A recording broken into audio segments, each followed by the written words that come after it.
Bonjour, dans cette vidéo, on va voir les 4 points clés pour réengager vos collaborateurs, pour réenchanter vos espaces de travail et pour améliorer votre RSE d'une pierre, 3 coups. Aujourd'hui, on est avec Wassim Chalfi, fondateur de la société Upcycly.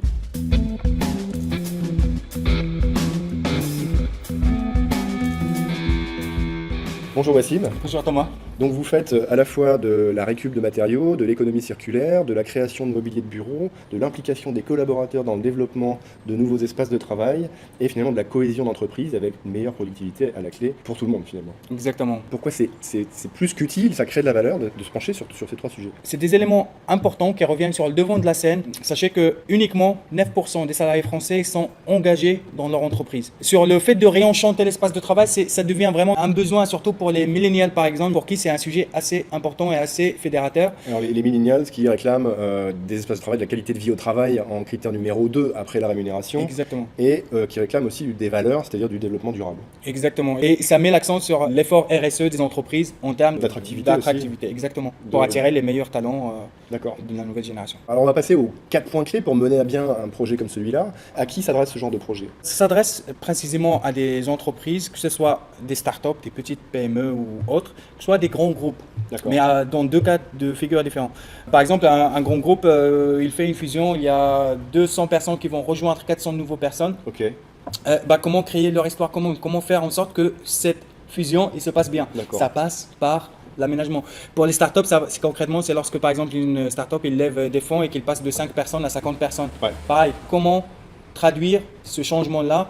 Comment faire pour que la croissance se passe bien du coup. Exactement. Et que l'équipe reste cohérente en fait. Que l'équipe reste cohérente, qu'on attire les meilleurs. La première étape à mettre en place, c'est de prendre cette volonté, cette décision d'impliquer les collaborateurs dans l'aménagement ou en tout cas dans le projet qui est en cours. Ça se passe par des séances de brainstorming et de co-conception qu'on anime en se basant sur le design thinking, qu'on anime au profit des collaborateurs, dirigeants et autres. Ouais. Et à partir de là, on prend vraiment le pouls du projet, l'orientation, la philosophie, les objectifs, les contraintes aussi. D'accord, ouais. Et c'est ce qui nous permet d'avoir tous les retours et de proposer un plan d'aménagement qui arrive dans une deuxième étape. C'est la deuxième étape, ouais. Exactement.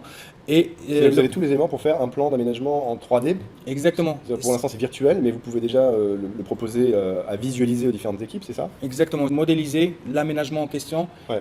Pour l'ensemble des acteurs et de trouver le meilleur compromis pour les différents services, pour les différentes personnes. Donc on vient avec des modélisations 3D de l'espace qu'on ajuste. Ça fait partie d'aller-retour, des échanges, d'amélioration, de profilement. De la co-construction en amont déjà. De la co-construction, exactement. Okay. Justement, on a une approche pour dématérialiser cette partie de remonte d'informations. Ouais, vous avez des outils numériques pour ça. Exactement.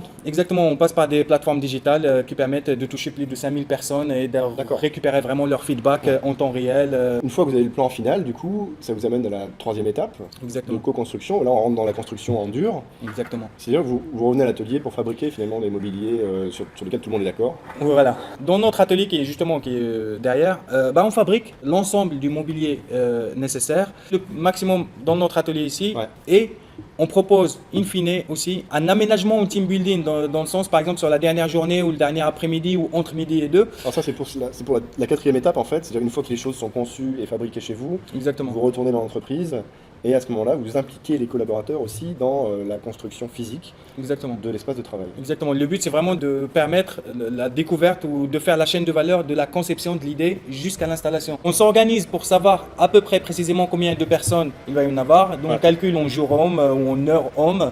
Et à partir de là, nous, on calibre notre charge de travail en fonction de ces renforts. Mais l'idée, c'est toujours la co-construction pour renforcer la cohésion de l'équipe. L'appropriation de l'espace de travail, faire en sorte que l'aménagement soit à l'image du groupe, de sa philosophie, de son état d'esprit et autres, de ses objectifs, de ses ambitions aussi. Permettre à un groupe de salariés, collaborateurs ou citadins de vivre une expérience commune et de se créer une histoire commune qui est liée à leur espace de travail, qui est liée au monde de l'entreprise. Un meilleur cadre de travail, ça permet d'abord d'embaucher les meilleurs talents, mais aussi de mettre en valeur la qualité de vie et de travail des salariés déjà présents. Ce qui réagit justement sur l'épanouissement des personnes en entreprise, ce qui réagit bien sûr sur la productivité, sur la qualité du travail aussi, l'atmosphère et l'ambiance globale d'une entreprise. Donc ça, c'est un premier gros bénéfice de ce genre de projet. Donc c'est la cohésion au travail, c'est l'implication des salariés, l'engagement. Puisqu'il y a d'autres bénéfices, c'est la valorisation de cette démarche dans un rapport RSE, parce qu'il y a des matériaux qui sont éco-conçus, issus de la récupération, donc de la gestion des déchets, dans l'économie circulaire. Exactement. Il y a aussi un enjeu de localisation des emplois, puisque pour faire ce genre de marche, on fait appel à des gens qui sont ici, et pas en Chine ou ailleurs. Exactement. Et tout ça, ça se valorise dans un rapport RSE, encore une fois. Sur le volet RSE, c'est vraiment ce cercle vertueux où, à partir de matières premières qu'on appelle déchets, Ouais.